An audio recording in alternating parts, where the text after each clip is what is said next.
Hello friends, कैसे हैं आप सब? So welcome back. इन दोन के लास्ट पार्ट में आप सभी लोगों ने सुना कि जोया के कंधे पर उसने सर रख लिया था और सोच लिया था कि अब 2-3 दिन में वो कॉलेज जाके अर्जुन से बात कर लेगी किसी भी तरीके से। नानिका ने अगले 2-3 दिन घर पर ही बिताए, कॉलेज नहीं गई। उसने अपना फ़ोन भी दूर रख दिया था। इस दौरान अर्जुन का सिर्फ एक मैसेज आया, कैसी हो, और उसके बाद कोई खबर नहीं। इस बेरुखी ने नैनिका की आंखों पर पड़ा पर्दा पूरी तरह हटा दिया था।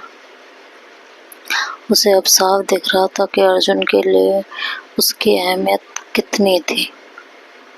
इन 2-3 दिनों में जोया हर शाम नैनिका के पास बैठती, कोई सवाल नहीं पूछती, बस उसके पास बैठ जाती।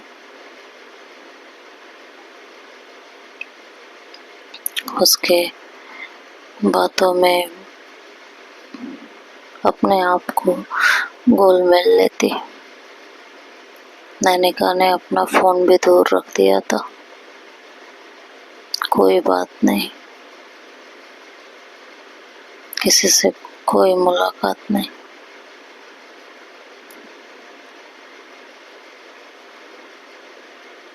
खैर, इन 2 दिनों के बाद अगले दिन नैनिका एक नए आत्मविश्वास के साथ कॉलेज गई। उसके मन में अब कोई दुविधा नहीं थी।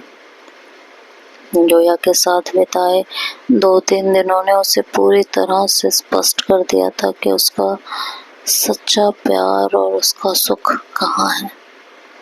कॉलेज पहुंचते ही उसकी नजरें अर्जुन को ढूंढने लगी। वह उसे आज ही सब कुछ बताना चाहती थी। उसने पूरे कॉलेज में उसे देखा, कैंटीन, लाइब्रेरी, यहाँ तक कि उसके क्लास के बाहर भी, लेकिन अर्जुन उसे कहीं नहीं दिखा। एक पल को उसको हल्की सी निराशा हुई, पर फिर उसने सोचा कोई बात नहीं यार, शाम को तो मिल ही जाएगा, लेकिन आज किसी भी हालत में उससे बात करके ही रहूँगी, उसे सब बता के रहूँगी। शाम को जब नैनिका कॉलेज से घर लौटी तो उसने दरवाजे पर एक नई गाड़ी खड़ी देखी। उसे थोड़ी हैरानी हुई, ये किसकी गाड़ी है? मेरे घर पर तो मेहमान भी ज़्यादा नहीं आते, तो ये गाड़ी किसकी है? वो अंदर दाखिल हुई। उसने देखा कि अंदर एक औरत दादी के साथ बैठी बातें कर रही थी। वह औरत बहुत सजी धजी थी। उनकी बातों में एक किस्म का अधिकार झलक रहा था। तभी कमरे से अर्जुन बाहर आया। नैनिका को देखकर उसके चेहरे पर एक मुस्कान फैल गई। नैनिका, तुम आ गई? आओ, उसने इतनी खुशी से कहा जैसे कुछ हुआ ही ना हो। पास में वही पुरानी मिठास थी जिसे नैनिका पहचान रही थी, लेकिन वो कितनी खोखली थी वो भी जान रही थी। फिर अर्जुन ने उस औरत की तरफ इशारा करते हुए कहा, नैनिका, ये मम्मी है। और नैनिका, ये मेरी मम्मी है। नैनिका जैसे होश में आई और मम्मी से बोला, मम्मी ये नैनिका। नैनिका का दिल तेजी से धड़कने लगा था। उसे बिल्कुल उम्मीद नहीं थी कि अर्जुन की माँ यहाँ आ जाएंगी या अर्जुन उन्हें लेके यहाँ आ जाएगा। उसने अपनी सारी बेचैनी को छिपाते हुए हाथ जोड़कर नमस्ते किया। नमस्ते आंटी जी। अर्जुन की माँ ने नैनिका को ऊपर से नीचे तक देखा। उनकी नजरों में एक तीखी परत थी। नैनिका, ओह, तो तुम हो नैनिका? अर्जुन ने तुम्हारे बारे में बहुत बताया है। नैनिका का गला सूख रहा था। उसका दिल जोर जोर से धड़क रहा था। उसे समझ नहीं आ रहा था कि इस स्थिति को कैसे संभालें। जिस अर्जुन को वो छोड़ने का फैसला कर चुकी थी, आज उसकी माँ उसके सामने थी। ये एक ऐसा मोड़ था जिसकी उसने कभी कल्पना भी नहीं की थी। अर्जुन की माँ ने नैनिका को अपने पास बैठने का इशारा किया। नैनिका हिचकिचाते हुए उसके सामने सोफे पर बैठ गई। दादी चाय और नमकीन लेकर आई। माहौल में एक अजीब सी खामोशी थी जिसे अर्जुन की माँ ने तोड़ा। उन्होंने कहा, देखो नैनिका, अर्जुन ने तुम्हारे बारे में बहुत कुछ बताया है। तुम सुशील हो, संस्कारी हो, अर्जुन को बहुत पसंद हो। उन्होंने फिर एक पल के लिए नैनिका को देखा और अपनी बात जारी की कि देखो, हमारा परिवार बहुत रेपुटेटेड है और हम चाहते हैं कि अर्जुन का रिश्ता एक ऐसे घर में हो जहाँ लड़की हमारे परिवार की इज्जत, मान सम्मान को बढ़ाए। वैसे अर्जुन के लिए बहुत रिश्ते आए हैं, एक से एक रिश्ते आए हैं, लेकिन मैं अर्जुन की खुशी के लिए यहाँ आई हूँ। आखिर हर माँ अपने बेटे की खुशी चाहती है ना? लेकिन मैं साथ में ये भी बताना चाहती हूँ कि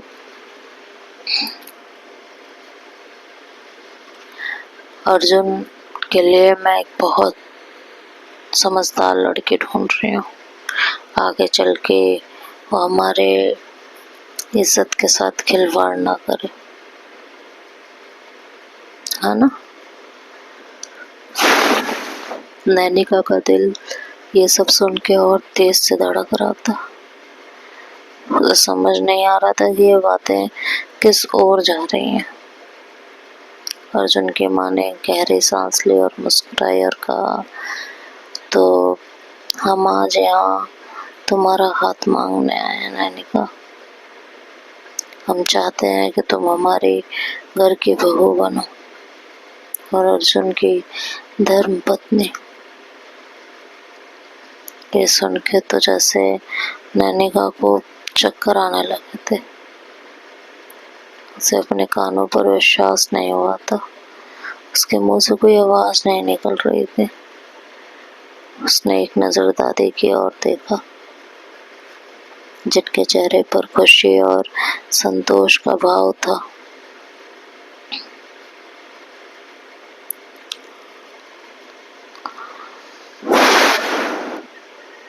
दादी ने हल्के से सर हिलाया, मानो उसे हाँ बोलने का संकेत दे रही हूँ। अर्जुन की माँ ने नैनिका के खामोश चेहरे को देखा और उसके मन को भांपते हुए कहा, देखो बेटी, मैं जानती हूँ तुम थोड़े हैरान हो। आजकल के बच्चे पहले दोस्ती करते हैं, फिर प्यार होता है और फिर शादी की सोचते हैं। और देखो, दोस्ती तो तुम दोनों में है ही, प्यार भी है, लेकिन अब हम चाहते हैं कि ये जल्दी हो जाए। जो कुछ भी है जल्दी से खत्म हो जाए।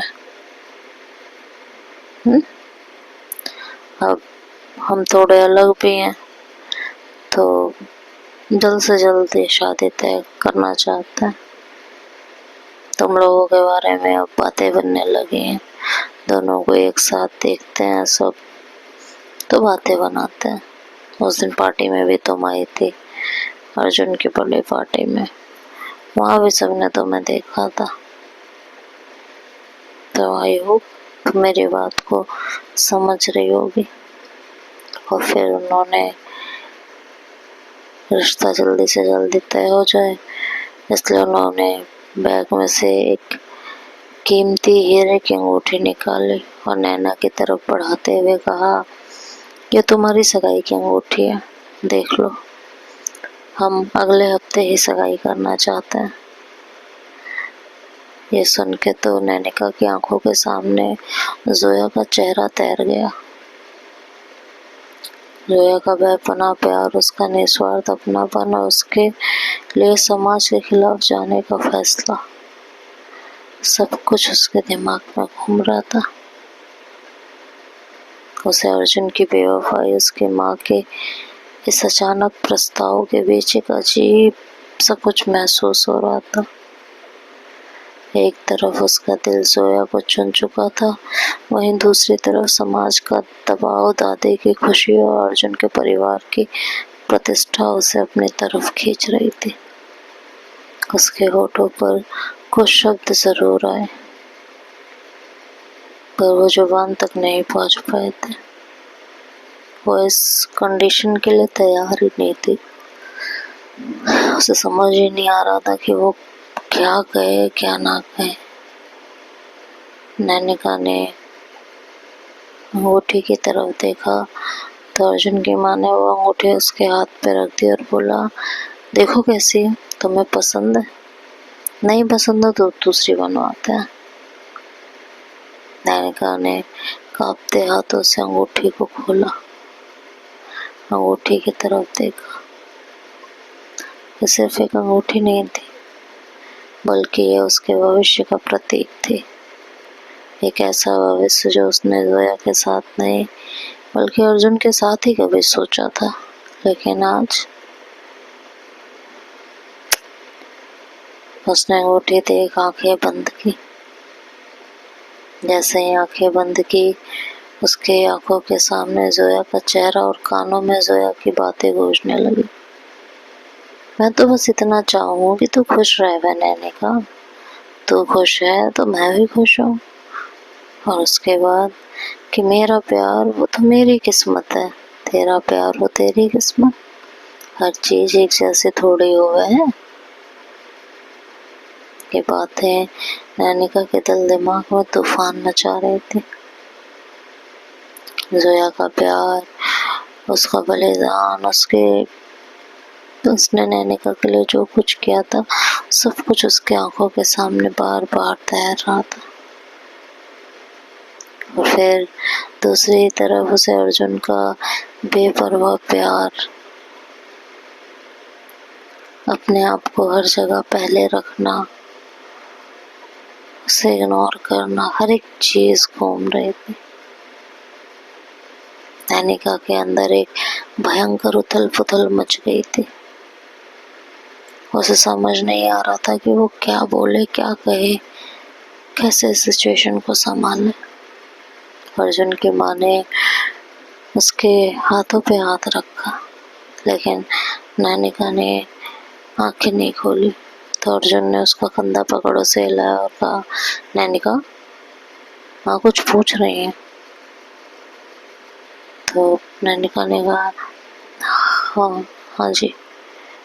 तो अंगूठी पसंद आई? करते हैं रिश्ता पक्का? रिश्ता तो खैर पक्का ही है, दोनों प्यार करते हो आखिर एक दूसरे को, है ना? तो ठीक है, तुम लोग अंगूठी पसंद है, तुम लोग शादी की तारीख पंडित को बुलवा कर डिसाइड कर देते हैं और फिर तैयारियां शुरू कर देते हैं, एंगेजमेंट की भी तारीख निकलवा देते हैं। ठीक है? ये सब सुन नैनिका का दिमाग फिर गया था। तो अब आगे क्या होगा? क्या नैनिका समाज की उम्मीदों पर पूरा उतरेगी? क्या वो दादी की खुशी के लिए, समाज की इज्जत के लिए, प्रतिष्ठा के लिए जोया के प्यार को फिर से ठुकरा देगी, या फिर अपने दिल की सुनेगी? आखिर क्या करेगी और क्या नहीं करेगी, ये सब अब नेक्स्ट पार्ट में सुनेंगे। तब तक के लिए बाय बाय, टेक केयर।